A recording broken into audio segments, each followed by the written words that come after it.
Halliburton double team, shot clock at 4. Nembhard's got to put it up. Step back, his three-pointer. Bang! Nembhard knocks the three down. Timeout, Knicks. Anthony attacks. Hibbert denies him at the rim. Block number 5 for the Pacers center. Wow, what a play. Miller for 3, and he got it. Reggie Miller with a clutch tray, and it's 105-102. And a steal. Miller retreats to the three-point line and hits again. Tie game. Reggie Miller made a 3, stole the ball, raced behind the three-point line, and hit again. Look, I know people are like, aren't you worried about going back to New York City and calling a game? No. I've owned this city. I've owned this building. So why would I be worried about walking on out there? Harper to get it in. Throws it to Ewing. Ewing surrounded. 2 seconds to shoot. He drives. He shoots. He missed. He missed. He missed. We ring the bell, baby. Ding dong. The witch is dead. And the Pacers have won it 97-95. And we're going to Disney World. Hello, Pacers fans, and welcome back to the Pacers Fever Show, your go-to podcast for everything blue and gold, where we ride the highs, push through the lows, and break it all down with passion, precision, and plenty of Indiana Pacers pride. Game 4 is here, and it couldn't be any bigger after the Pacers had one hand on a commanding 3-0 series lead on the doorstep to the NBA Finals, it seemed, after the first half of Game 3. But the Knicks storm back in Game 3 with an epic and gutsy comeback that kept their Eastern Conference Finals hopes alive. Now the series sits at 2-1, and Tuesday night's clash inside Gainbridge Fieldhouse is nothing short of pivotal for the Indiana Pacers. Can Indiana respond and protect home court, or will New York steal another one and send this series back to the Garden, knotted at 2 apiece, with 2 of the final 3 games on their home turf?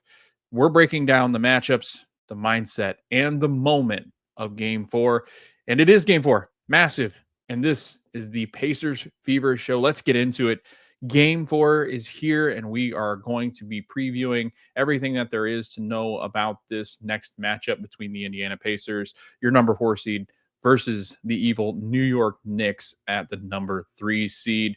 And that game will take place Tuesday night, May 27th at 8 p.m. Eastern time on TNT. You're probably listening to this on Tuesday morning. So good morning or good afternoon as you're listening to this on the way from work or lunch or wherever you might be getting ready for Game 4. I know that my nerves will be through the roof as it starts to hit the lunch hour tomorrow afternoon. I'm recording this on Monday, so happy Memorial Day to those that celebrate.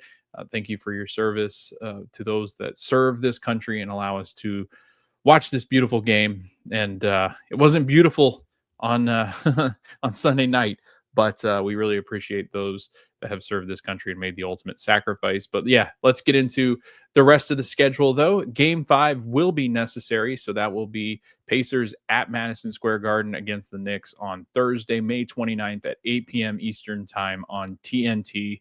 Game 6 will be Knicks at Pacers if necessary, and that will be Saturday, May 31st at 8 p.m. Eastern time on TNT. And then Game 7, Pacers at Knicks, Monday, June 2nd, 8 p.m. Eastern time on TNT. So that Game 5 is definitely going to be happening, as the Pacers will either have a 3-1 lead or a even series going back to the Garden, where the Knicks are 3-5 in this postseason. The Pacers are 6-1 on the road, and they're hoping to increase that to 7-1 because they will be back in the Garden once again in front of all of those celebrities, all those Knicks fans. A lot of pressure on you guys, you Knicks. So if you're listening to this podcast, I hope all the players understand just how much pressure is on it. Those poor fans, man, they haven't seen happiness for a long time. So think about that. Keep thinking about it all game. Make sure you're in the mindset of just how much this means to the fan base, and we'll see you in the Garden. But yeah, Game 4 coming up tomorrow night, or I guess tonight, the night that you're listening to this, and the Pacers have a real opportunity here because a team that goes up 3-1 has been very successful in these best-of-7 series. So if you're looking at the record in a best-of-7 series, the team that has gone up 3-1 has advanced 283 times out of the 296, which is 95.6%. And And like I said, a team that has lost the first 2 games on their home floor have never come back to win a series in the best of 7. So the Pacers will look to keep the Knicks off of the history books or in the history books because they're trying to take care of business and they're going to try to match the intensity that the Knicks will have coming into game 4 because both teams know what is at stakes for game 4. If you're Indiana, you know a 3-1 lead is very difficult for the Knicks because they'll have to then win 3 straight. And that is very difficult to do in the NBA, especially in the postseason. And if you're a Pacers fan and you know that the Knicks tie this up, then it becomes a best of 3 series with 2 of those games being at Madison Square Garden, and anything can happen. So there's a lot at stake tonight or Tuesday night. And we're going to get into that. So first, I want to start by talking about Aaron Nesmith. So at the time of recording this is May 26th at 3 p.m. Eastern time. There has not been any updates as far as Aaron Nesmith is concerned. We will continue to check Twitter. Actually, you know what? I lied. There is an update. There is a update from Rick Carlisle at 22 minutes ago that Aaron Nesmith will be a game time decision for Tuesday. So not the best of news, but I think a lot better than what we might have thought when it happened because of just how much time he missed couple of months ago. I mean, he missed 30 some odd games this season because of the left ankle injury. This is a right ankle injury, so it is not the same ankle, but he will be listed as questionable, game time decision. So, what does that mean as far as how this team prepares? I mean, I think ultimately through walkthroughs and whatever they're doing today as far as prepping for the game through film, I'm sure that there is a plan in place, and I'm sure that the Pacers probably have a little bit more of an understanding of just how questionable Aaron Nesmith is. This is also part of that game where you're going to list anybody that is playing in a playoff game as questionable game time decision, probably. I mean, unless something real serious happens, then you just know. But I think anything with this or any kind of injury like this, you're going to see that game time decision just so you don't give the other team time to prepare for what a game would look like without Aaron Nesmith. So the Pacers will make that decision tomorrow. I'm sure that Aaron is doing everything that he can to get to where he feels comfortable enough to play, but you never want to push that because Aaron's got a long career ahead of him. You don't want to do anything that would jeopardize next season as well.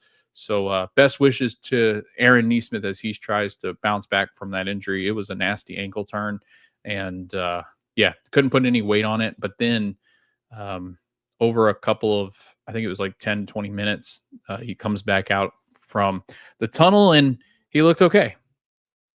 Sorry, I had to pause that because my cats. But yeah, he looked okay. He came back out, and I thought in the game he moved pretty well. Obviously, probably still a little tentative on that, but if you watch the film, I think he was moving relatively normal. I mean, as normal as he can, and you didn't really see him limping around a whole ton. So that's good. The bad thing is just the intensity of a playoff series like this can be difficult, and so I think it's going to wear on Aaron's ankle, and I just don't know how long he'll be able to go in a game that's this high intensity, high pace like the Pacers want to play. And a lot of what Aaron Nesmith does is good because of his explosiveness. Like what he does well is because of how explosive he is. And so this is a big concern for the Pacers going forward. And that's why I wanted to open up this episode talking about it, because it is just so much of what the Pacers do, having him healthy.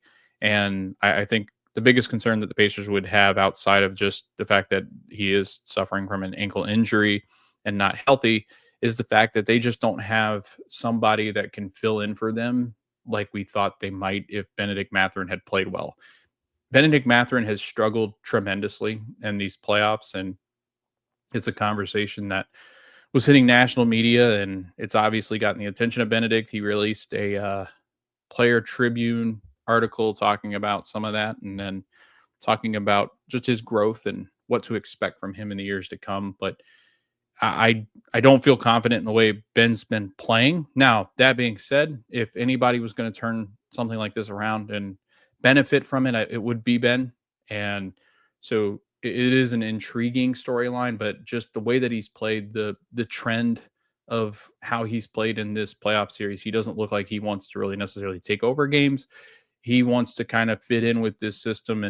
And to be honest with you, you start to question just how much Ben fits into the system because of the ability to move the basketball around. And how does that look with the starting lineup? And he was better with the starting lineup. I will give him that, as far as like he was better himself, not better than Aaron Nesmith, but he was better himself when he was playing with the starting unit. So there is some of that.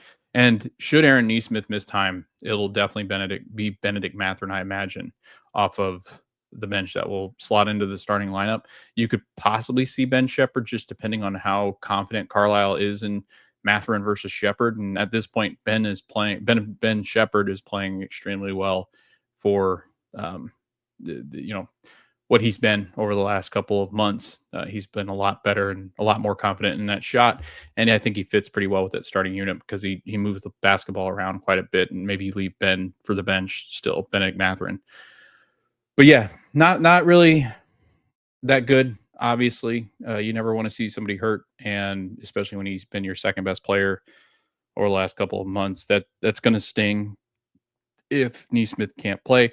I will say the positive is the fact that he's even a game time decision means that he's feeling good enough to where he thinks he could play. It'll just be a matter of how it feels at game time, because I think if it was one where they were going to shut him down, they would come out and say it. They're usually pretty transparent, at least by that. If he's going to miss a couple of weeks, they would have said that, or he'd have been listed as out already. But the fact that he is going to give it a go is a good sign. So they will take all day today, ice that up, get it moving a little bit. He'll probably try to run on it, or at least get on a bike and just try to use it as much as possible. So that way it doesn't swell up and get cold, and you have the issues of, when you let it rest, it can stiffen, and you don't want that to happen. So I'm interested to see what happens with Aaron Nesmith, and that impacts how we're going to preview this game. So I think at first what we're going to do, we're going to preview it as if Aaron Nesmith is playing in this game. And then we'll do kind of a smaller segment on what happens each of these different moments if Aaron's not playing. So we'll start with just Aaron playing. Adjustments needed. Obviously, Karl Anthony Towns is a problem, and they defended him pretty well in game 3 and game 2. He just goes on a hot streak in game 3, and a player that hits 20 and a quarter, 20 points, that's just somebody that's incredibly hot and hitting on all and firing all cylinders. And sometimes there's just nothing you can really do defensively. There were a couple times where they were in his face and really playing him pretty well and getting into him. He made good plays, made big shots. And so you kind of tip your cap to him. But I thought overall, the Pacers defense was really good up until trying to figure out what to do with Cat in that fourth quarter. The defense was fine. So I don't really know if there's much as far as adjustments are concerned.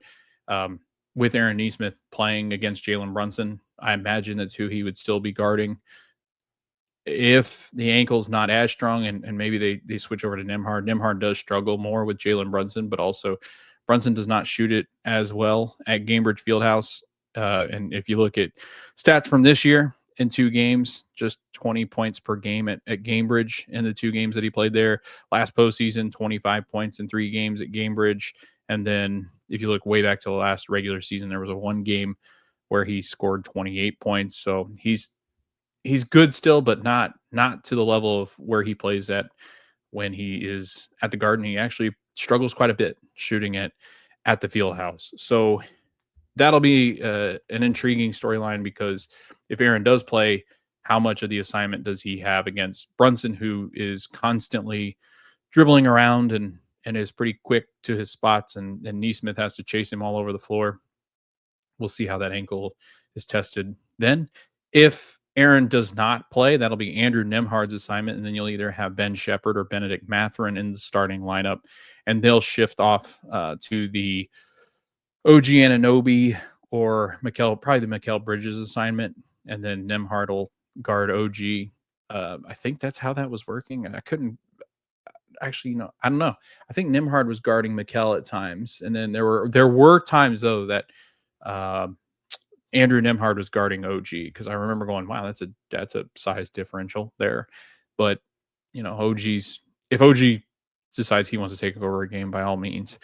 But yeah, it'll be an interesting. I think if Ben Shepherd plays, he probably gets the Mikal Bridges assignment, and if Benedict Mathurin gets to play, he'll get the Mikal Bridges assignment. So we shall see how that differs if Aaron's taken out of the rotation and what that looks like for the bench unit as well. If I could see if Ben Shepherd or Benedict Mathurin have to play, that Jarris Walker is back in the rotation. So that'll be something to watch as well. Or does Carlisle shrink it all the way down to kind of this 8-man rotation with McConnell, Toppin, and maybe you see a lot of Shepherd Mathurin, but I don't know. We'll see how that shifts if Aaron cannot play. But adjustments needed. Like I said, defensively, I think they were fine defensively. I think if you lose Aaron Nesmith, that changes. You become a lot weaker defensively because he's one of your best defenders and really can affect Brunson at times. So then you have to rely on Andrew Nembhard, who's a very good defender, but for some reason that just very difficult guard in assignment is Jalen Brunson for Andrew. So that'll be something to watch as he becomes the primary defender on Brunson. But the defense would definitely take a hit. I feel like you'd then have to really focus on the offensive end and take advantage of their weaknesses defensively, because you're going to need a lot of points, because I feel like the Knicks, with or without Nesmith, will continue to still score points. And Cat and Brunson are always good for 30 points pretty much in these playoff series. But the Pacers have done pretty well against Brunson at home. So we will see how that is impacted with the ankle injury for Aaron Nesmith. Other than that, offensively, I mean, what happened was I just listened to the Zach Lowe podcast, and I forget who his co-host is by name, but he said that 19% of the Pacers' possessions in the second half ended in a turnover, which is really bad. So we can't do that again. And that's not typical for the Pacers. So there's a lot of silver lining in that, where I don't believe the Pacers turn the ball over that much again in the next game. So I feel pretty confident in that. I feel really confident in the fact that they won't go as stagnant again as they did in game 3. That being said, the Knicks are going to come out with the ultimate intensity. I think defensively, you're going to see probably the best effort, I will say, defensively from the Knicks. I don't know what that looks like because they have two really bad defenders, and Cat and Jalen. But I think you'll see them trying to pressure the ball a lot more, especially Anunoby and Bridges on Halliburton, and OG on Pascal, to try to eliminate both of them from the game. I think that's the adjustments where, I mean, it's not really necessarily an adjustment. It's just cranking up the pressure because it's game 4. It's vital to both of these teams having success and moving on to the next round, the NBA Finals. Is this game 4 might be the turning point. I've seen a lot of people say whoever wins game 4 doesn't mean, yeah, like I agree. Like I don't think you can say, if the Pacers win game 4, they're going to win the series, or if the Knicks win game 4, that means they're going to win the series because they now have 2 games at home. Yeah, I don't think you can say that, but I can say that if the Pacers take a 3-1 lead, that becomes dire straits for the Knicks, where every single game you have to win at that point if you're the Knicks, where it's not do or die for the Pacers. And Pacers are good at Madison Square Garden. I would feel really comfortable about a game 5 in Madison Square Garden, coming home with a lot of pressure on the Knicks, where I think if the Knicks tie it up, there's less pressure on the Knicks. And to be honest with you, there's still pressure on the Pacers. But even if the Pacers lose somehow to game 5 and the series goes 3-2 Knicks, they're coming back home. So I think there is a ton more pressure that can be applied if the Pacers win, whereas any other outcome obviously is not going to apply the same kind of pressure, I don't believe, because at 2-2, it's a scratch, and now it's a best-of-3 series. I'm still pretty confident the Pacers can win a game in Madison Square Garden. So we will see how that shakes out as adjustments needed for the Pacers, I mean, I just like I said, I don't know as far as like offensively what else you do except for the fact that Tyrese Halliburton has to just run, just flat out run. And I guess to a detriment. If you lose this game, lose it by trying to run and go too fast because the Knicks cannot keep up with you. You have figured that out in 2 years. In the 2 years you have played them, yes, there's different personnel out there, but I actually think they're weaker now than they were defensively in 2023, 2024. You have the advantage of having more depth that's more experienced in the playoffs, even if they try to use their 9 players, which I doubt they do. I still think that Tibbs is a little hesitant because I think as soon as that 9 player rotation fails, then Tibbs is right back to a 7 man rotation saying, never trying that again. I think it worked really well as kind of a shock to the system for the Pacers in game 3. And that unit was very good defensively. And I'll tip my hat to them, that bench unit with Shamet and Wright. But Shamet and Wright, you know, you also run the risk of them being out there for a prolonged period of time and really messing things up. So it's kind of a win-win lose-lose maybe situation and flip of the coin because you know, I think there's a lot of things that the Knicks will consider to do. And so let's talk about what the Knicks might do because coming out of a win, you don't typically have that many adjustments. I think the one adjustment as far as the lineup's concerned, I think it stays the same. I think Mitch stays in the starting lineup because why fix what's not broken? So they'll try that again. Hart will be on the bench. And I think they do try to throw Shamet and Wright in the game some. That's when the Pacers need to take advantage when they do try that again, because at the end of the day, there's a reason those two don't typically play in desperation mode. They threw them out there because there was foul trouble and it worked and worked well. But I'm not sure that those role players can really take that intensity into the next game. That's really not how that works in a playoff series. So I would run at them and continue to just fight with your depth versus their depth. I like our chances a lot more than I like theirs. Pacers 33.5 points per game off the bench this season. Knicks 14.5. So they're not a good bench scoring team, one of the worst in the the league. So the Pacers have that advantage. And I think if the starters can stay at level with their starters, then advantage Pacers. And I think that's ultimately what's going to happen. I think you get a lot better performances because you could look across the board. Miles had moments that were good. He had some pretty good moments, but I think he could be better. He didn't hit his threes. I think Pascal could be a lot better. He was a minus 21, even though he had 17 points. He could be a lot better defensively and off in the offensive end, getting more involved. Tyrese Halliburton could be a lot better, creating that offense, getting out and running, and going to the basket. When you have a wide open layup or in a layup where you had Karl Anthony Towns standing under the basket, go at him.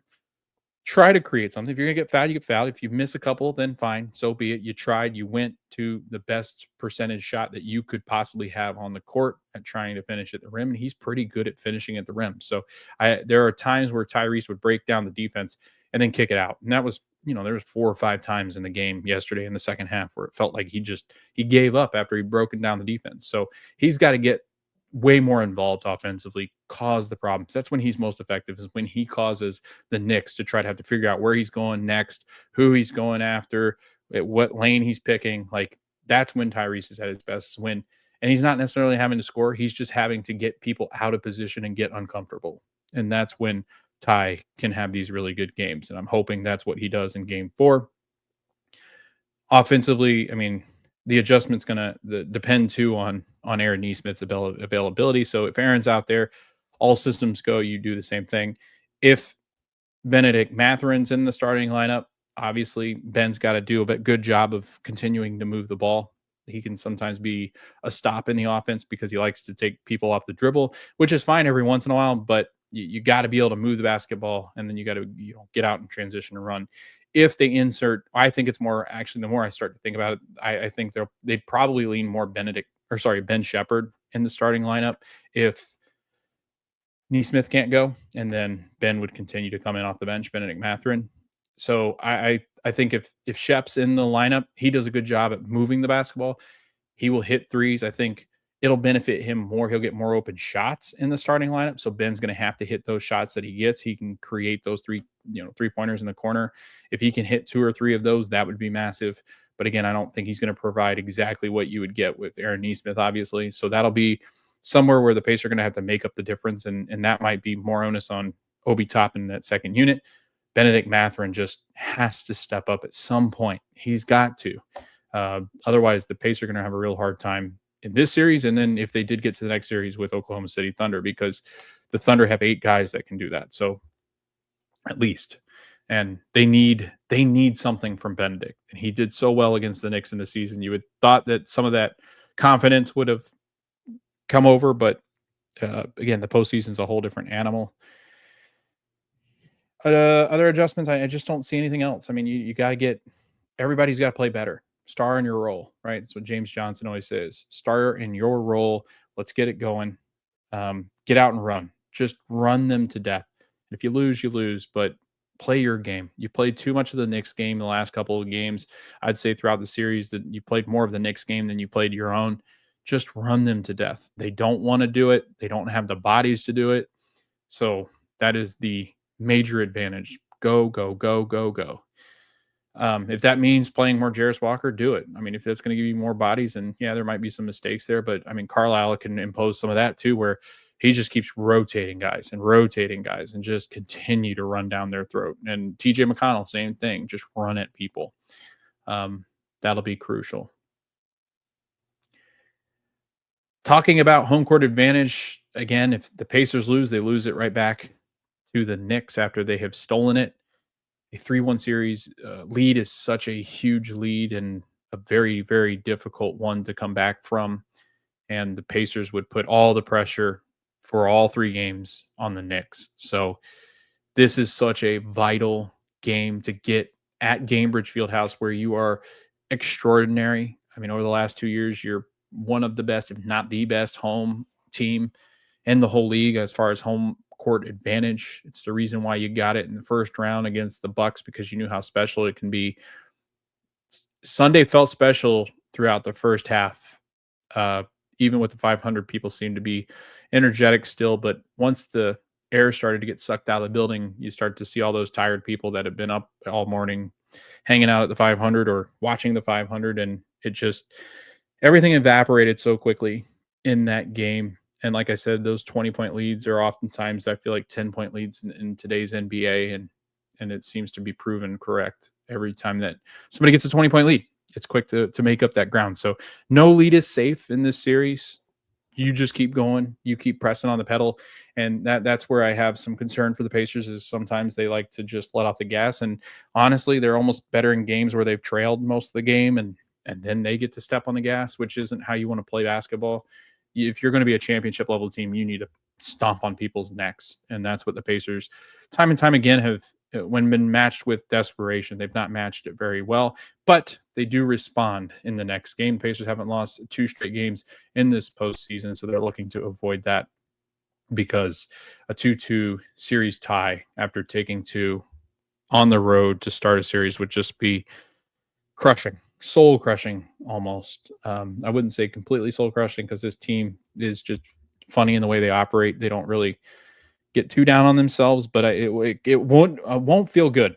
It won't feel good, especially if the Knicks jump out to a lead in Game 5. Then it's like, oh man, we really screwed our chance here. So a lot of pressure. I mean, I'm getting nervous talking about it right now, and it's 28 hours away. So yeah, not fun. Not a fun time dropping Game 3, and with Nesmith's availability being in question. Yeah, so just don't give them home court advantage back, because at some point the Garden is going to be a place where the Pacers lose a postseason game, and losing Game 5 or losing Game 7 would be devastating after you've taken this lead. The next bullet point on my rundown, so if you're on the YouTube channel, you can always see my rundown there. But if you're listening to audio, I always try to do a good job of listing out what the next talking point is. And next up is Tyrese's involvement.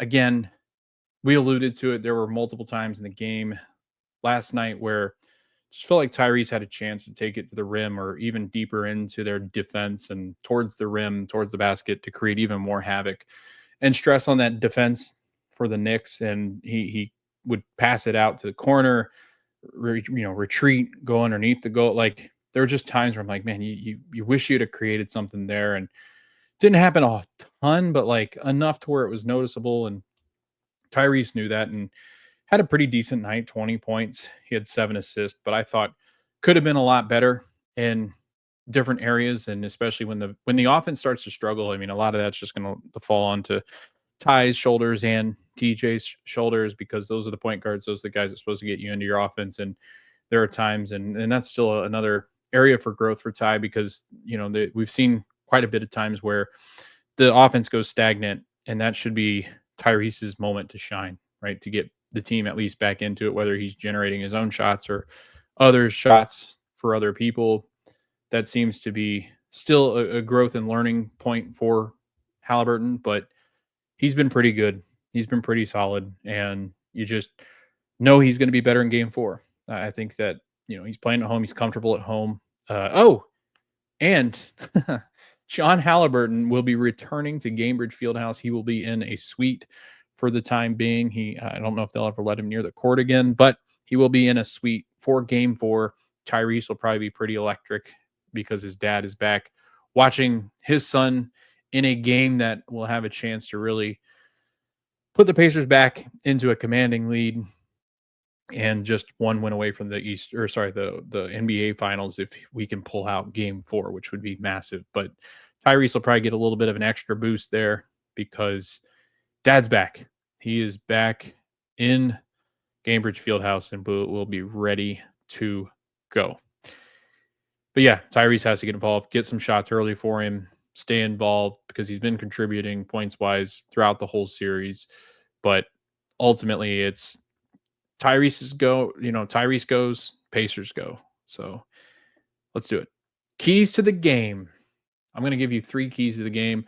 And Tyrese Halliburton, I guess that could have been a key to the game, but I'm going to give you some others. Do not let Cat explode, right? He's going to come out very confident because of what he did in game 3. He's always played well at Gainbridge Fieldhouse. He's always killed the Pacers.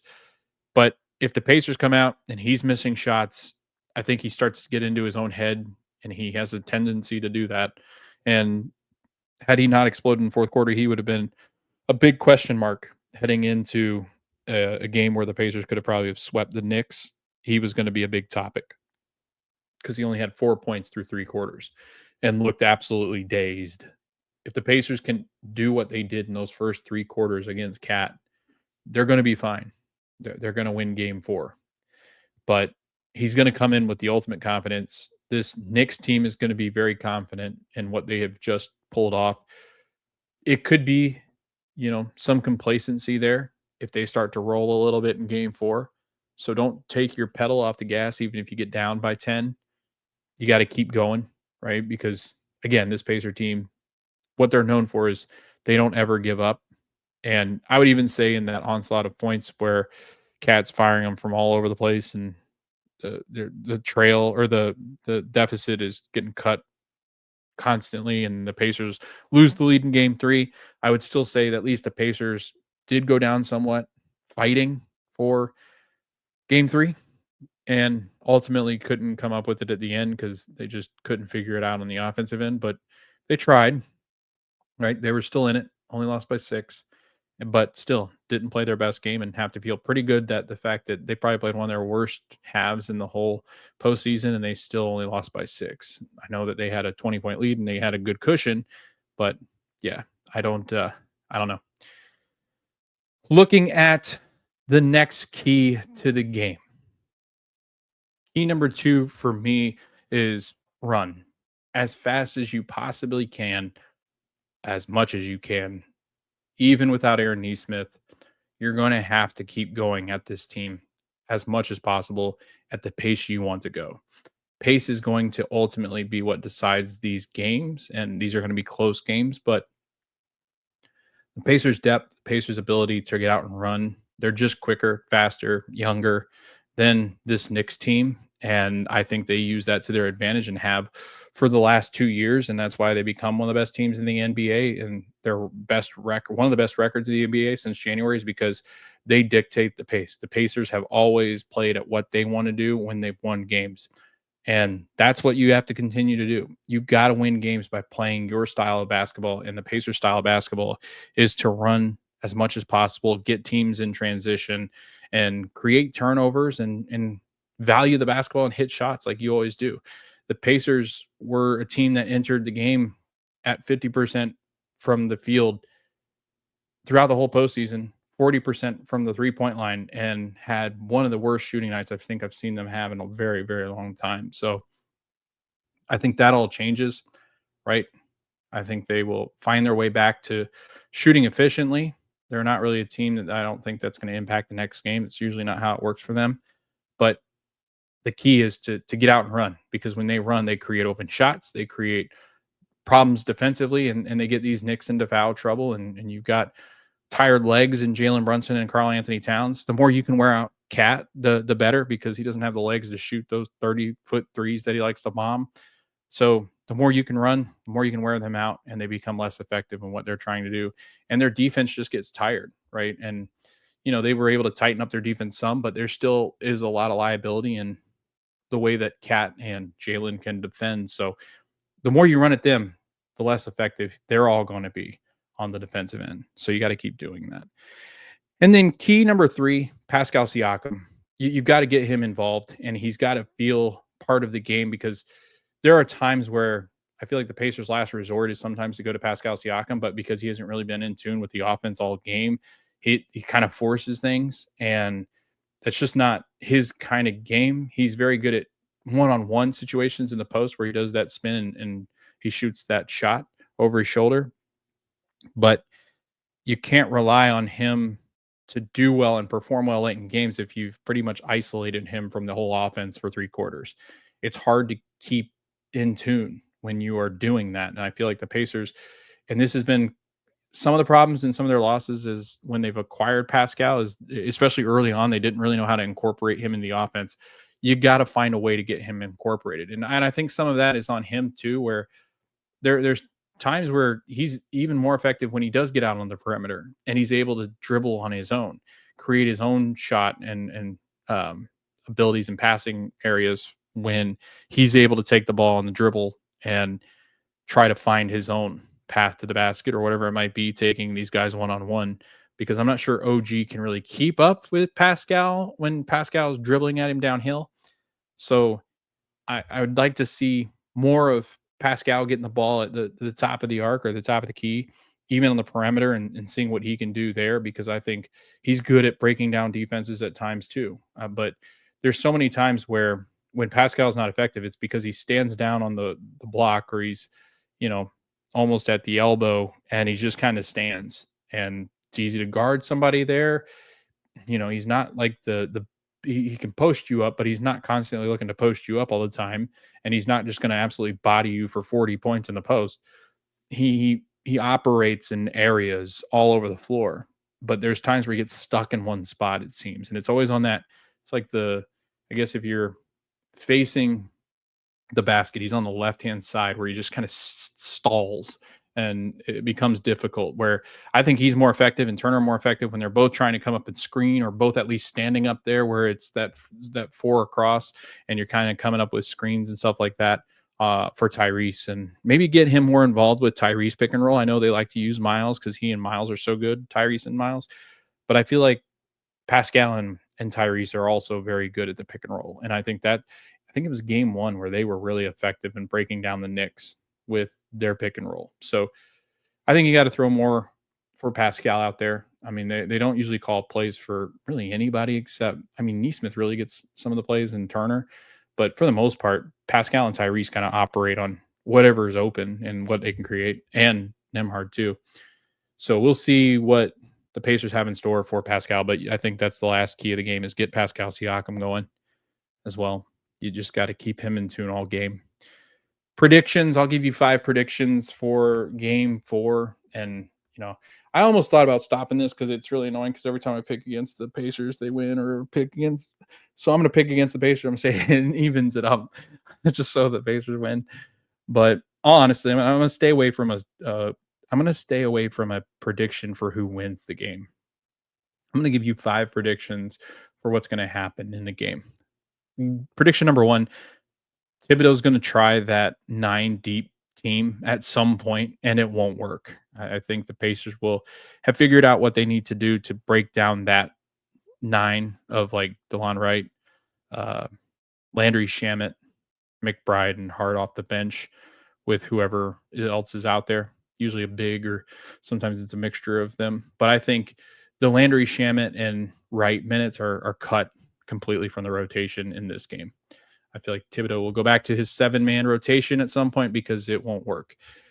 Prediction number 2, Karl-Anthony Towns. I'm going to say Karl-Anthony Towns has under 30 points. I'm going to say that the Pacers make it a focal point in their film sessions to keep him under 30. In saying that as well, I'm going to say Jalen Brunson has less than 30 points as well. I'm going to say they keep them both under the 30 level mark. So that's prediction number 3.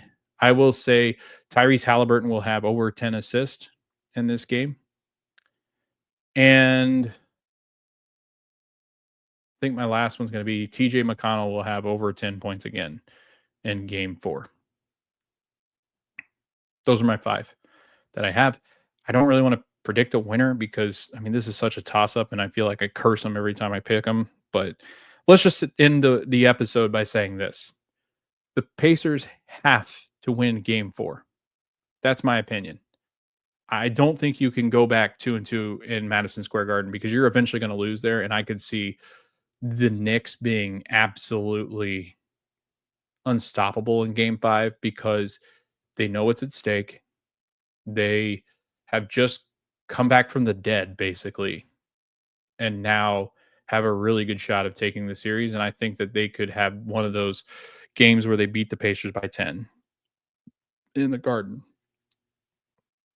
I feel like this is the most must-win game, obviously, that the Pacers have had all postseason and maybe in their franchise in the last 25 years. It's just that important because of how much of a chance they have to win a championship this year. And to push it to 3-1 would be incredible. I think you would put so much pressure on the Knicks to have to go in to win game 5 at the Garden. And, I'm going to say it. I'll say it here. I think some of their personnel, I think, would not do so well in a game 5 if it got hairy. I really do feel like they're constructed in a way that they're a little soft. And if you push them and push pressure onto a pressure point with this Knicks team, you could break them. I think that we're at that point.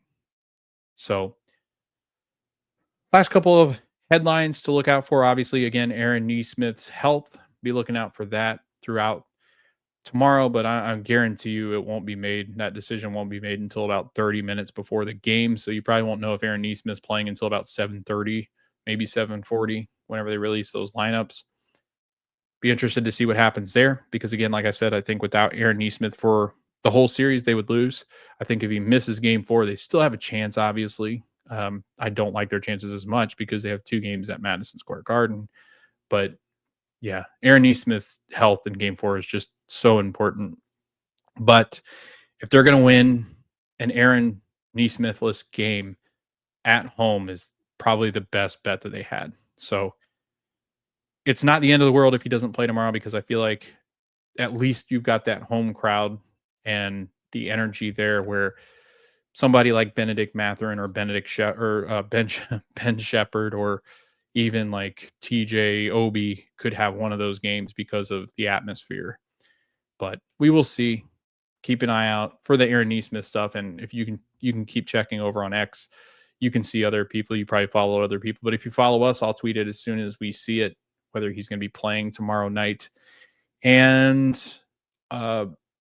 guess the other storyline, if I'm going to give one to the Knicks, do they play Jalen Brunson and Karl-Anthony Towns in crunch time together? That'll be something to watch out for because they are horrible defensively together. They are really good when one of them is out there and the other is not. Towns better than Brunson, actually. So that'll be interesting. I don't think that they could afford to leave Brunson on the bench in crunch time. I think yesterday you kind of give the excuse of like he was in foul trouble. That's why you're over there. And Tibbs can make Brunson happy by saying that. Brunson probably knows that no, it was because that lineup was going better without him. But you can blame it on the 5 fouls if you're Tibbs. So you don't shake his confidence a little, even though I don't think you could shake Jalen Brunson much. But I just don't see Tibbs, again, having Jalen Brunson sitting over there with 4 minutes left in the fourth. 4 fouls or 5 fouls or not. 2 fouls. Like, I just don't see it happening. I could see a world where he sits Karl Anthony Towns. I could. If it's a tight game, I could totally see it. If he's not shooting it very well, I could find him. You could find him sitting on the bench because I think they're more willing to fracture that relationship than they ever would be with Jalen because Jalen is their ride or die. Karl's the one that if things go wrong in this series, I think if the Knicks get knocked out of this series or the finals, Karl Anthony Towns will not be a New York Knick. That's my hot take. So those are my thoughts, my headlines going into the next game. Let me know yours. We are at the Pacers Fever Show over on YouTube, so you can subscribe, like, and comment over there. It helps people find us, Pacer community. Let me know what your predictions are. Pacers in 6, Knicks in 6, Knicks in 7, Pacers in 7, Pacers in 5, question mark. Let me know in the comments below. You can also head over to Apple and Spotify. Make sure to rate our podcast. 5 stars, please. I know there's probably some Knicks fans that are like, nope, 1 star. We don't like this guy. But 5 stars would be nice. Helps people find us, obviously, and we'd really appreciate the rating, even if it's 4 stars. Tell me what we can improve. If you do give me 4 or 3 stars, tell me what we can do better. Also, I'm always looking for a co-host, so if you want to jump on this podcast as a guest, more than welcome to do that. Just hit me up on X or email the Pacers Fever Show at gmail.com or over on X at the Pacers Fever Show. You can slide into the DMs and let me know you want to be a host, a guest, co-host for the Fever or just the Pacers or both.